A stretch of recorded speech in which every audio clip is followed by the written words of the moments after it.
BR Naidu గారికి ఏదైతే ఒక కోర్టు తీర్పు వచ్చిందంట, అది వైఎస్ఆర్సీపీ పార్టీ వాళ్ళకి చంపబెట్టంట. నిజమా? అంటే సాంబా గారు అలాగే టీవీ5 మూర్తి గారు కొన్ని మాట్లాడేదా మాట్లాడతారు. బిఆర్ నాయుడు గారు తమ్ముడు, ఆయనకు ఒక కోర్టు తీర్పు వచ్చింది, ఇప్పుడు మాట్లాడండి, ఏం మాట్లాడతారు? కోర్టు తీర్పు వచ్చింది కదా, ఇప్పుడు మాట్లాడండి, మీరు ఏం మాట్లాడతారో ఇప్పుడు చెప్పండి, మీరు ఏం చెప్తారో అని సాంబా గారు టీవీ5 మూర్తి గారు మాట్లాడుతున్నారు. ఏంటా కోర్టు తీర్పు అసలు? అంటే బిఆర్ నాయుడు గారికి ఏమైనా క్లీన్ చిట్ వచ్చిందా, లేదా బిఆర్ నాయుడు గారు ఉత్తముడు అని ఎక్కడైనా వచ్చిందా, లేదా బిఆర్ నాయుడు గారు ఏ తప్పు చేయలేదు అని వచ్చిందా ఆ కోర్టు తీర్పులో? ఏమొచ్చింది అసలు? కాబట్టి అది వైఎస్ఆర్సీపీ పార్టీకి చంపపెట్టి ఎలా అవుతుంది? ఒక్కసారి చూద్దాం, అది వీళ్ళు ఏం మాట్లాడతారు విందాం ఒకసారి. నేను ఆ గ్యాగ్ ఆర్డర్ ఏంటో కూడా చెప్తాను మీకు. ఎలా జనాలలో తిరుమల తిరుపతి దేవస్థానం చైర్మన్ గా ఉన్న బిఆర్ నాయుడు గారిని ఎలా బదనాం చేయాలి, ఎలా ఎగతాళి చేయాలి, ఎలా జనాలలో విశ్వాసం లేకుండా చేయాలని అని చేసిన పేటిఎం బ్యాచ్ కి మరి కొన్ని మాటలు నేను మాట్లాడుకుంటున్నాను. కాబట్టి ఎంత దెబ్బ కొట్టారు, ఎంత దెబ్బ కొట్టారు, ఎంత దెబ్బ కొట్టారు, ఎంత దెబ్బ కొట్టారు. ఎన్నిసార్లు ఇది ఎంత దెబ్బ కొట్టారు, ఎంత దెబ్బ కొట్టారు అనేది. కాబట్టి అంటే వాస్తవంగా అయితే కనుక కొన్ని విషయాలు చెప్పాలండి. ఈ గ్యాగ్ ఆర్డర్ వచ్చిన తర్వాత కానించి ఈ గ్యాగ్ ఆర్డర్ చూసి అంటే కోర్టులో వాళ్ళకు అనుకూలంగా తీర్పు వచ్చేసింది అని ప్రొజెక్ట్ చేస్తున్నారు. చాలా మంది తెలియదు కదా ఏంటనేది వాస్తవం. పేటిఎం బ్యాచ్ ఎలా మురుగుతున్నాయో మనం చూసాం.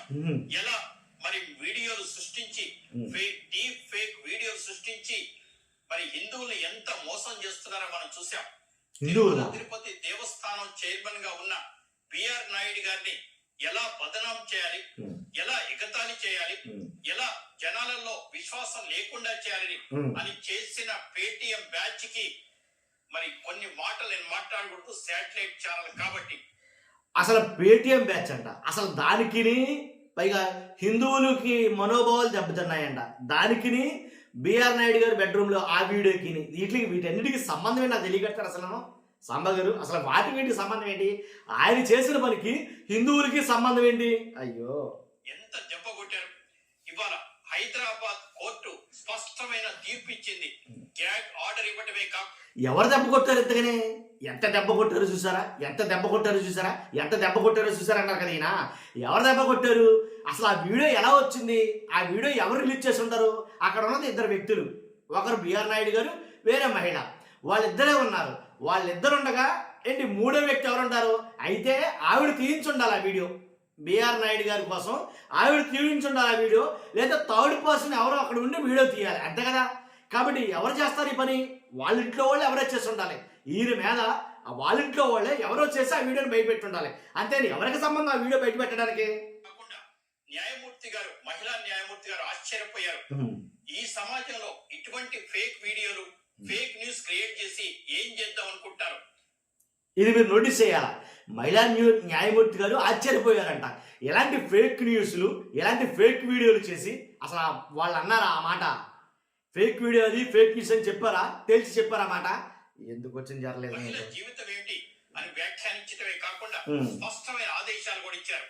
ఇందులో అందరూ ఆలోచించాల్సింది, విశ్వజనని అని ఒక ప్రముఖ సీనియర్ న్యాయవాది ఈ కేసు వాదించడం, ఒక మహిళా న్యాయమూర్తి జడ్జిమెంట్ ఇవ్వడం, ఒక మహిళా న్యాయవాది ఈ కేసు వాదించడం చూస్తున్నట్టయితే ఇంకా న్యాయం బతికే ఉంది, చట్టం బతికే ఉంది.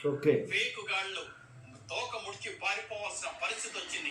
అసలు కరుణాకర్ రెడ్డి గాని మిగతా వాళ్ళు కానీ వేరే పనేమి లేనట్టుగా హిందూ మతాన్ని కించపరుస్తూ, హిందూ ధర్మాన్ని కించపరుస్తూ, హిందూ మతాన్ని హిందూ ధర్మాన్ని కాదండి, బిఆర్ నాయుడు గారిని కించపరుస్తూ బిఆర్ నాయుడు గారిని అని అంటే బాగుంటది. ఇక్కడ కొన్ని మాటలు వేరే వెళ్తారు. కోసం పోరాడుతున్న బిఆర్ నాయుడు గారి మీద ఫేక్ వీడియోలు ప్రసారం చేయటమే కాకుండా దాన్ని డబ్బులిచ్చి మరి ఇతరులతో మాట్లాడి, ఇతర ఛానల్స్ లో మాట్లాడి ఎంత హీనంగా ప్రవర్తించారో మనం గత 3 రోజుల నుంచి మనం చూస్తున్నాం. న్యాయస్థానంలో కేసు ఉంది కదా అని నేను, మా మూర్తి గారు, విజయనారాయణ గారు నోరు కట్టేసుకొని ఊరుకుంటున్నాం. మీకు ఎదురు తిరగలేక కాదు, ఎదురు చెప్పలేక కాదు, ఉన్నదున్నట్టు చెప్పలేక కాదు, మిమ్మల్ని కడిగేయటం ఒక్క నిమిషం పని. కోర్టులో, ఆనరబుల్ కోర్టులో కేసు ఉంది కాబట్టి మేము దాని గురించి ప్రస్తావించలేదు. కానీ పెట్టేయకపోయారు కదా, ఇప్పుడు మాట్లాడండి చూద్దాం. అయినా ఫేక్ వీడియోలు సృష్టించడం, ఫేక్ కథలు అనడం, సొంత బాబాయిని గొడ్డలతో చంపేసి నారాసుర రక్త చరిత్రను ఓకే. మరి పింక్ డైమండ్ లేని పింక్ డైమండ్ పోయిందని చెప్పడం మీకే చెల్లింది. ఫేక్ గాళ్ళ పార్టీ, ఫేక్ గాళ్ళ ఛానల్స్, ఫేక్ గాళ్ళ వాగుళ్ళు అన్ని ఫేక్ ఫేక్ ఫేక్. ఇవాళ తేలిపోయింది. ప్రజలు మిమ్మల్ని 11 సీట్ల కాదు, ఒక్క సీటు కూడా రాకుండా చేస్తాం. చేస్తాం, డెఫినెట్ గా చేస్తాం. ఏమనుకుంటున్నారు? ఇప్పుడు వాగండి, చూద్దాం ఏం మాట్లాడతారు. ఫేక్ వార్తలకు కోర్టు చెక్. టీటీడీ చైర్మన్ పై తప్పుడు వార్తలకు అడ్డుకట్ట. గ్యాగ్ ఆర్డర్ ఇచ్చిన హైదరాబాద్ హానరబుల్ కోర్టు. ఎలాంటి వార్తలు ప్రచారం చేయకూడదు. ఇప్పుడు చెప్తాను మీకు. గ్యాగ్ ఆర్డర్ ఇచ్చింది కోర్టు. ఏం చేసింది? గ్యాగ్ ఆర్డర్ ఇచ్చింది. అసలు గ్యాగ్ ఆర్డర్ అంటే ఏంటి? ఈయన చెప్తున్నారు కదా, చెప్పబెట్టానేమో మూర్తి గారు మాట్లాడుతున్నారు. అసలు గ్యాగ్ ఆర్డర్ అంటే ఏంటి? ఈయన సచ్చినుడు, ఈయన ఉత్తముడు, ఈయన ఉదార స్వభావం కలిగిన వాడు, ఈయనంత మంచివారు లేడు అని ఏమన్నా సర్టిఫై చేసే సర్టిఫికెట్లు ఏమైనా ఇచ్చిందా? లేదుగా. మరి అలాంటప్పుడు ఎలా మీరు దాన్ని ఎలా పోర్ట్రేట్ చేస్తారు? అసలు గ్యాగ్ ఆర్డర్ అంటే ఏంటి? ఒకసారి గ్యాగ్ ఆర్డర్ అంటే కోర్టు విచారణలో ఉన్న కేసు గురించి న్యాయవాదులు, సాక్షులు లేదా పక్షాలు బయట మీడియాతో మాట్లాడకుండా సమాచారాన్ని గోప్యంగా ఉంచాలని న్యాయమూర్తి జారీ చేసే నిషేధాజ్ఞనే. ఇది విచారణ పారదర్శకంగా, నిష్పక్షపాతంగా జరగడానికి, ప్రజల అభిప్రాయాలు, న్యాయ నిర్ణయంపై ప్రభావం చూపకుండా నిరోధించడానికి ఈ గ్యాగ్ ఆర్డర్ ఉపయోగపడుతుంది.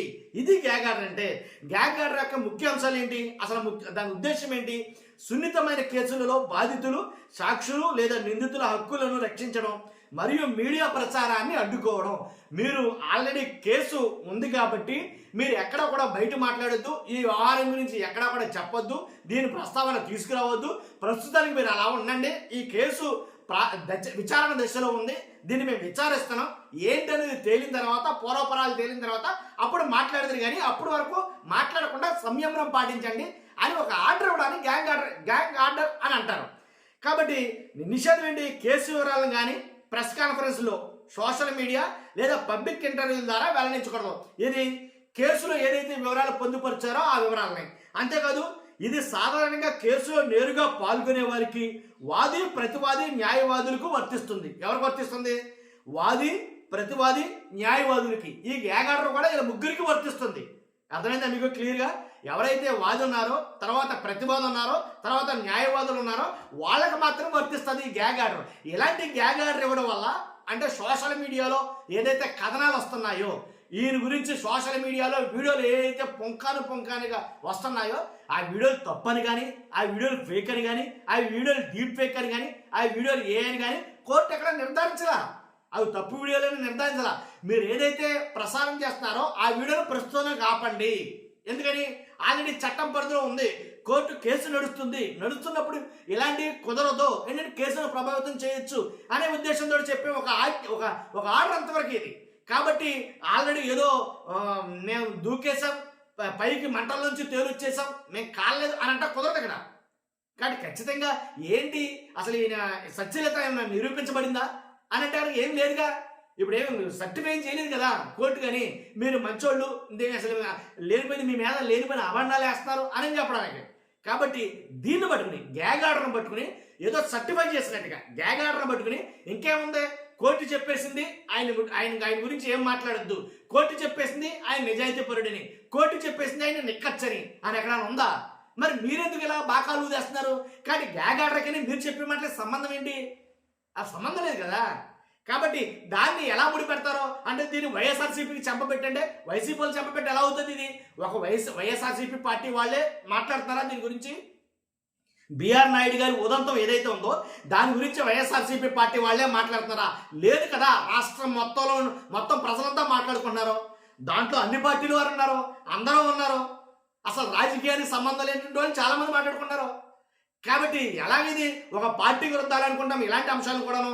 అసలు ఈ పార్టీగా నన్ను అడిగితే కనుక నైతిక బాధ్యత వహిస్తూ ఏదైనా ఒక తప్పు జరిగినప్పుడు ఆ శాఖ పరిధిలో ఉండే ఎవరైతే ఉంటారో పెద్దలు వాళ్ళు కొన్నిసార్లు నైతిక బాధ్యత తీసుకుని రాజీనామాలు చేస్తూ ఉంటారు.